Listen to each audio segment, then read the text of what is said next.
Order. The question is that the motion be agreed to. The Leader of the Opposition. Thank you, Mr. Speaker.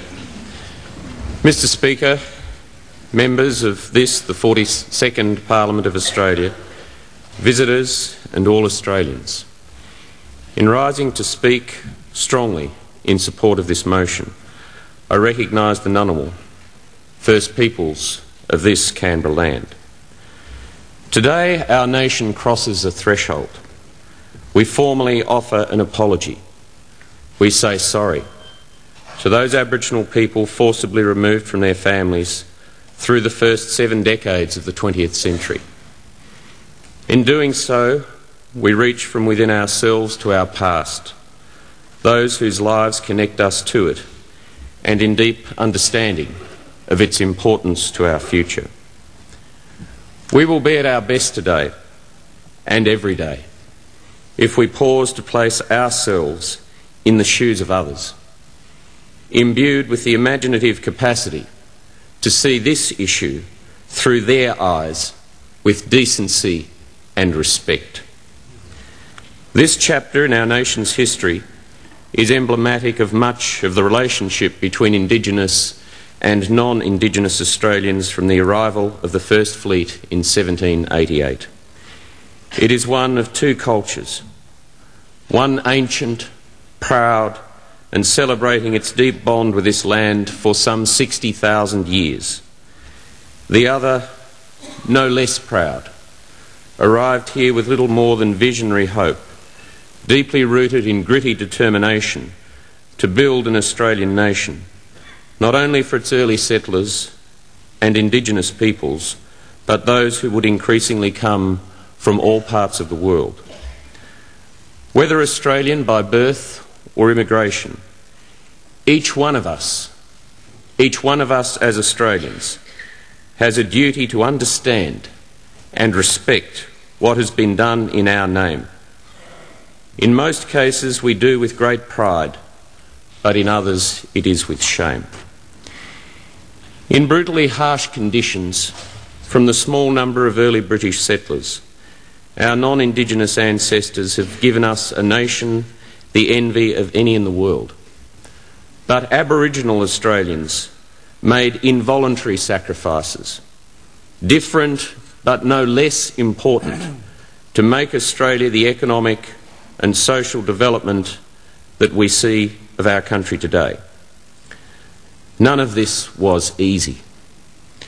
We cannot, from the comfort of the 21st century, begin to imagine what they overcame, Indigenous and non-Indigenous, to give us what we have and make us who we are.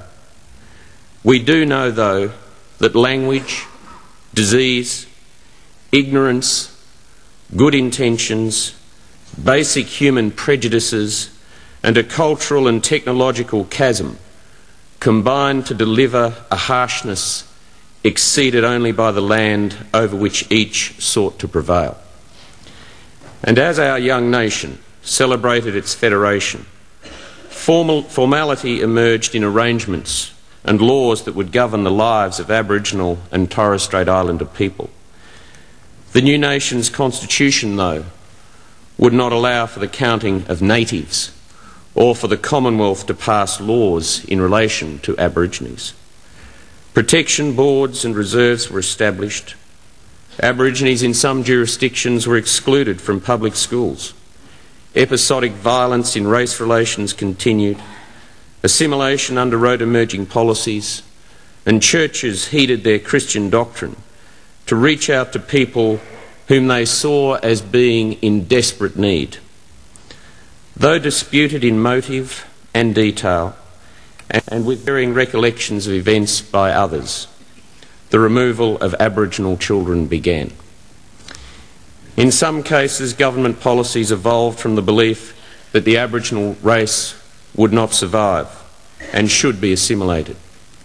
In others, the conviction was that half-caste children, in particular, should, for their own protection, be removed to government and church-run institutions where conditions reflected the standards of the day.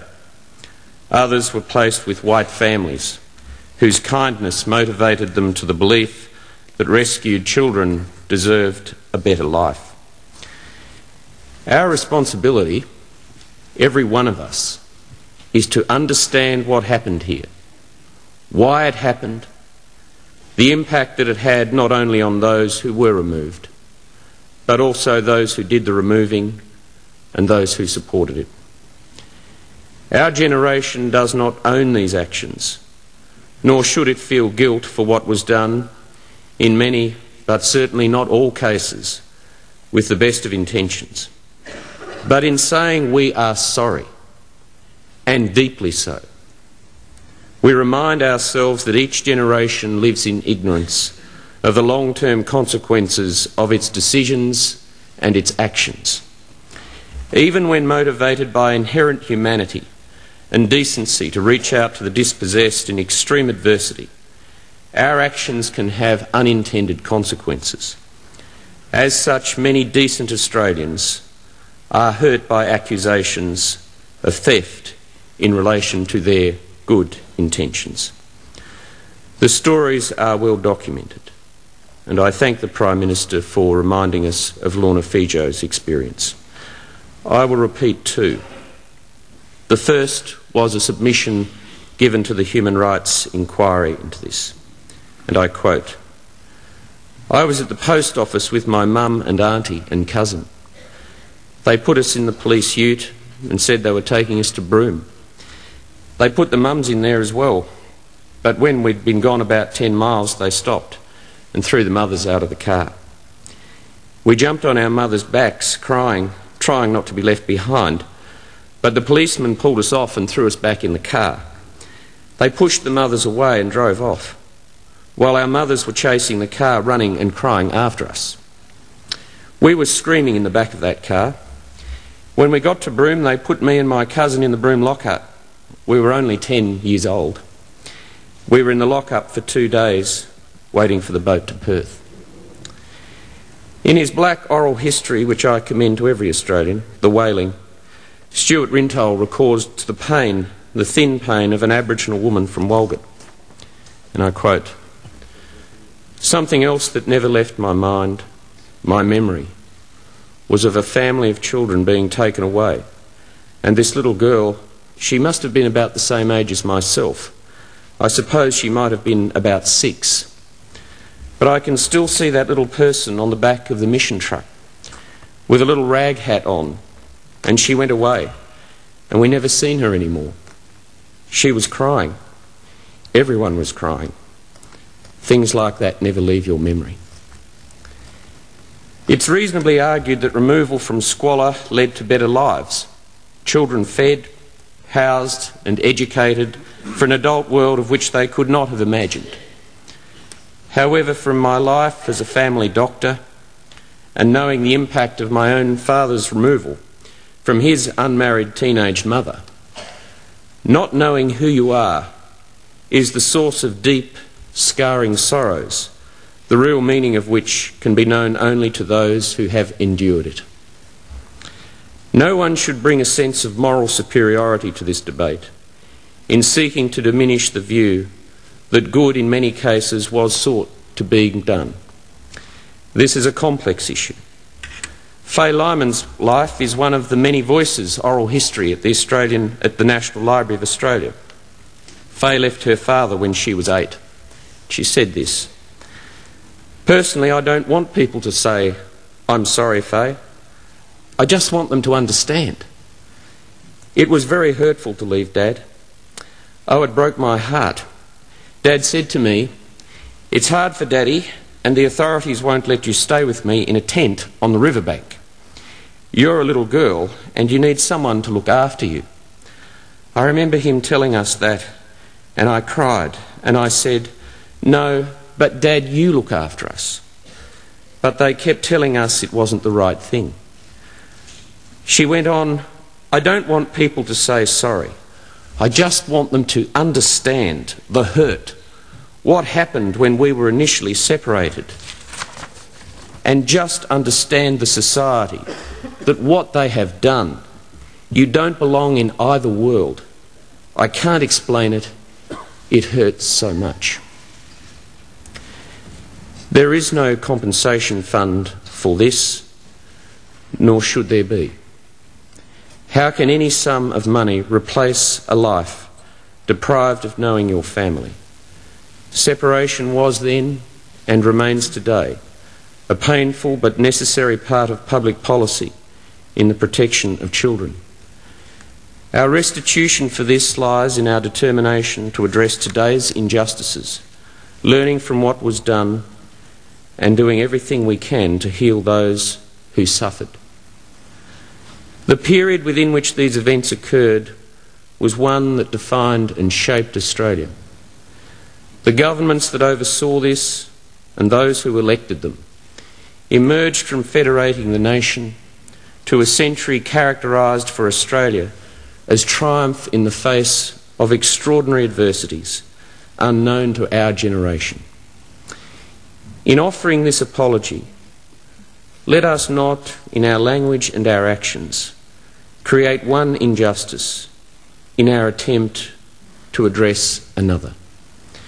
Let no one forget that they sent their sons to war, shaping our identity and place in the world. 100,000 in 2 wars alone gave their lives in our name and our uniform, lying forever in distant lands, silent witnesses to the future that they have given us. Aboriginal and non-Aboriginal Australians lie alongside one another.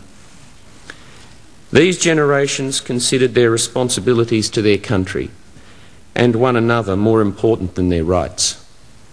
They didn't buy something till they'd saved up for it, and values were far more important than value. Living in considerably more difficult times, they had dreams for our nation, but little money. Theirs was a mesh of values enshrined in God, King and country, and the belief in something greater than yourself. Neglectful indifference to all that they have achieved, while seeing their actions in the separations only through the values of our comfortable modern Australia, will be to diminish ourselves. Today our nation pauses to reflect on this chapter of relations between Aboriginal and non-Aboriginal Australia. In doing so, however, given that there are so many Australians who perhaps unusually today are focused on Aboriginal issues, spare a thought for the real, immediate, seemingly intractable and disgraceful circumstances in which many Indigenous Australians find themselves today. As we meet and speak in this Parliament, Aboriginal Australians continue to die long before the rest of us. Alcohol, welfare without responsibilities, isolation from the economic mainstream, corrupt management of resources, nepotism, political buck-passing between governments with divided responsibilities, lack of home ownership, under-policing, and tolerance by authorities of neglect and abuse of children that violates all for which we stand, all combine to see too many Aboriginal and Torres Strait Islander people living lives of existential aimlessness. Indigenous life expectancy is still stubbornly 17 years less than for non-Indigenous Australians. A baby born while we speak, an Aboriginal baby, still has only a 1 in 3 chance of seeing the age of 65. Diabetes, kidney disease, hospitalisation of women from assault, imprisonment, overcrowding in housing, educational underperformance and unemployment remain appallingly high, despite gains in some areas over the past decade. Annual Indigenous-specific spending by the Commonwealth has reached $3.5 billion a year, plus $500 million this year on the Northern Territory intervention. The sexual abuse of Aboriginal children was found in every one of the 45 Northern Territory communities surveyed for the Little Children Are Sacred report. It was the straw that broke the camel's back, driving the Howard government's decision to intervene with a suite of dramatically radical welfare, health and policing initiatives. I can't imagine the strength upon which she drew but the Alice Springs Crown prosecutor Nanette Rogers, with great courage, revealed to the nation in 2006 the case of a 4-year-old girl drowned while being raped by a teenager who had been sniffing petrol. She told us of the 2 children, one a baby, sexually assaulted by 2 men while their mothers were drinking alcohol. Another baby was stabbed by a man trying to kill her mother. So too a 10-year-old girl was gang raped in Arakoon, the offenders going free, barely punished. A boy was raped in another community by other children. Is this not an emergency?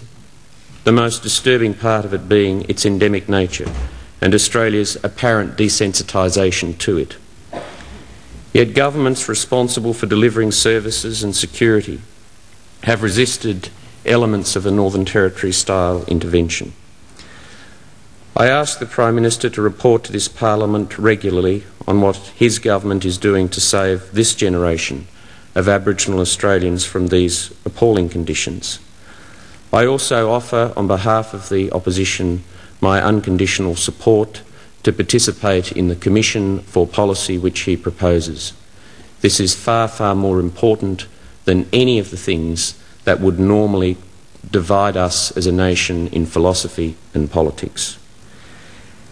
Our generation has, over 35 years, overseen a system of welfare, alcohol delivery, administration of programs, episodic preoccupation with symbolism, and at times even excusing the inexcusable in the name of cultural sensitivity, to create what we now see in remote Aboriginal Australia.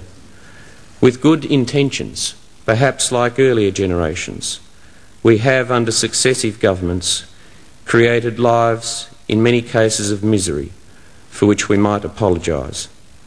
I certainly do. The best way we can show it is to act, and to act now. I challenge anyone who thinks Aboriginal people get a good deal to come to any of these communities and tell me you wish you had been born there. The first Aboriginal Australian who came to this Parliament was Neville Bonner, a Yungarra man abandoned by his non-Aboriginal father before his birth on Yuckabar Island in the mouth of the Tweed River. Neville was born into a life of hardship known only to some who are here today as visitors. He grew up in a hollow that had been carved by his grandfather under lantana bushes. The year before his mother's death, when he was 9, she sent him to a school near Lismore. He lasted 2 days before the non-Aboriginal people forced his exclusion. It was to his grandmother Ida he attributed his final success. Arguing at 14 that the boy must go to school, she had said to him, "Neville, if you learn to read and write, express yourself well, and treat people with decency and courtesy, it will take you a long way." And it did. Through a life as a scrub clearer, a ringer, a stockman, a bridge carpenter, and 11 years on Palm Island, it brought him to this Parliament in 1971 as the events of this motion were nearing an end. He said in prophetic words to the Liberal Party members who selected him, "In my experience of this world, 2 qualities are always in greater need: human understanding and compassion." When he was asked by Robin Hughes in 1992 to reflect on his life, Neville observed that the unjust hardships he had endured, and I quote, "can only be changed when people of non-Aboriginal extraction are prepared to listen, to hear what Aboriginal people are saying, and then work with us to achieve those ends." Asked to nominate his greatest achievement, he replied, "It is that I was there. They no longer spoke of Bungs or blacks. They spoke instead of Aboriginal people." Today is about being there as a nation and as individual Australians. It is about Neville Bonner's understanding of one another and the compassion that shaped his life in literally reaching out to those whom he considered had suffered more than him. We honour those in our past who have suffered, many of whom are here today, and all who have made sacrifices for us by the way we live our lives and shape our nation. Today we recommit to do so as one people. We are sorry.